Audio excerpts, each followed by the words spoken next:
Finally एक छोटी छोटी दो एक खबरें और हैं।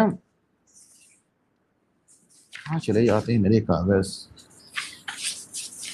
सब। बांग्लादेश में एक राम मंदिर बनने की बात हो रही थी और पहले अथॉरिटीज ने इजाजत दे दी, फिर हाहाकार मच गया कि साहब एक इस्लामिक देश में तुम राम मंदिर बनवाओगे, इतनी बड़ी बुत परस्ती करोगे।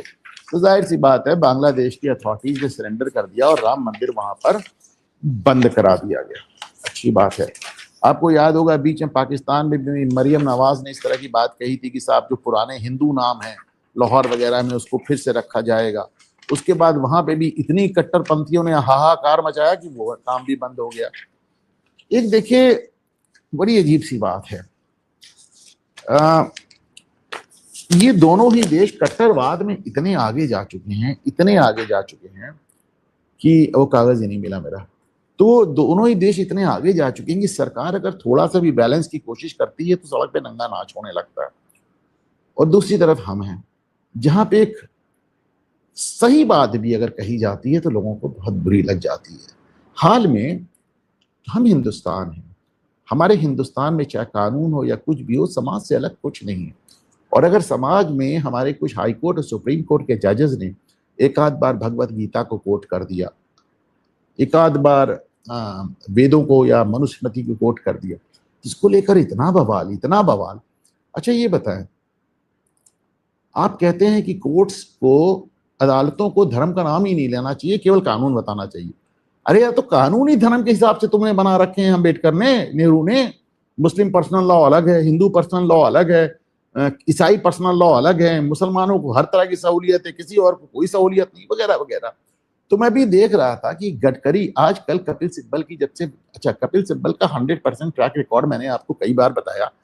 पिछले कुछ सालों में उन्होंने खास तौर से 2014 के बाद जितने मुकदमे लड़े 100 में 100 हारे, एक भी मुकदमा वो नहीं जीता। इसीलिए अब उनकी जगह अभिषेक मनु सिंह भी आगे आते हैं। तो अब उनकी खाली हो गए हैं, तो मेरी तरह तो वो भी एक यूट्यूब चैनल बनाकर बैठ गए हैं और यूट्यूब चैनल पे लोगों को लाकर अपनी कुंठाएं निकालते रहते हैं, लोगों के मुंह से गालियां दिलवाते हैं और कुंठाएं निकालते हैं। तो ऐसे में वो खड़गे साहब को लेकर आए, सुनिए।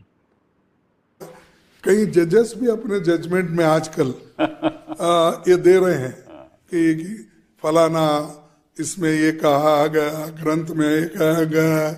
और चतुर्वर्ण का भी कोई जिक्र किया एक आधा जज ने। अरे ताजुब हो रहा मेरे को। अरे आप तो कानून के प्रोटेक्शन करने वाले, कानून के तहत लोगों को राह बताने वाले। आपको धर्म से क्या लेना देना है? आपको कुछ भी नहीं। आपको सब धर्म के लोग आपके पास आते हैं, आपको न्याय देना है। और वो उसमें से कमियां गिनने के बजाय उसमें जो कमियां है उसको ठीक बोल के आप उसको मोहर लगा रहे हो। ये तो देख रहे हैं, हम भी देख रहे हैं। तो इसीलिए ये लोग देश को सुधारना नहीं चाहते।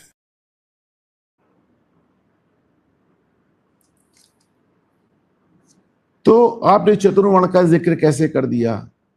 खड़गे जी कम पढ़े लिखे लगते हैं मुझको, वैसे भी उनकी जिंदगी में बहुत दिक्कतें नहीं। माँ को, बहन को मुसलमानों ने जला दिया, फिर हिंदू धर्म छोड़ना था, लड़के द्वारा सनातन को खत्म करवाना था। अंबेडकर ने मनुस्मृति को 1 दर्जन बार कोट किया है। संविधान बनाते समय अंबेडकर ने 1 दर्जन बार मनुस्मृति को कोट किया है। क्या बोलते हैं आप खड़गे? कुछ भी उठपटांग आए माशाय बोले जा रहे हैं और सामने बैठ के वो जोकर वकील हे करके हंसता रहता है, लोगों को आप प्रवोक कराता रहता है, गुस्सा आ जाता है इन लोगों पे। बहरहाल